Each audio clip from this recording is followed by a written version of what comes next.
Russia Ukraine যুদ্ধবিরতির প্রস্তাব নিয়ে সৌদি আরবের রাজধানী রিয়াদে দু দেশের সঙ্গে পৃথকভাবে আলোচনা হলো আমেরিকার। রবিবার রাতে প্রথমে ইউক্রেনের প্রতিনিধিদের সঙ্গে বৈঠক করেন মার্কিন প্রেসিডেন্ট ডোনাল্ড ট্রাম্পের পশ্চিম বিষয়ক দূত এবং রুশ ইউক্রেন সংঘাত সমাধানের বিশেষ দায়িত্বপ্রাপ্ত আধিকারিক স্টিভ উইটকফ। সোমবার তিনি বৈঠক করেন রুশ প্রেসিডেন্ট ভ্লাদিমির পুতিনের প্রতিনিধিদের সঙ্গে। ওয়াশিংটন জানিয়েছে, অসামরিক এলাকা এবং জ্বালানি ও বিদ্যুৎ কেন্দ্রগুলোতে অবিলম্বে হামলা বন্ধের পাশাপাশি বৈঠকে কৃষ্ণ সাগরে বাণিজ্যিক জাহাজ চলাচল এবং পশ্চিম ইউরোপে ইউক্রেনকে শস্য রফতানির সুযোগ দেওয়ার বিষয়ে আলোচনা হয়েছে।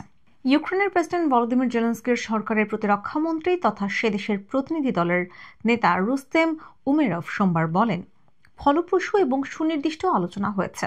আমরা জ্বালানি সহ মূল বিষয়গুলো নিয়ে আলোচনা করেছি। তবে রিয়াদে বৈঠক চলাকালীনই রবিবার রাত থেকে ইউক্রেনের বিভিন্ন শহরে ধারাবাহিক ড্রোন হামলা চালিয়েছে মস্কো। জবাব দিয়েছে জেলেনস্কির সেনাও। প্রসঙ্গত, এই নিয়ে গত 2 মাসে সৌদিতে তৃতীয় যুদ্ধবিরতি বৈঠক করল আমেরিকা। ফেব্রুয়ারির দ্বিতীয় সপ্তাহে রিয়াদের বৈঠকে যোগ দেয়নি ইউক্রেন। এরপরে গত সপ্তাহে জেড্ডায় ত্রিপাক্ষিক বৈঠকে 30 দিনের আংশিক যুদ্ধবিরতির প্রস্তাব মেনে নেয় পুতিনের সরকারও।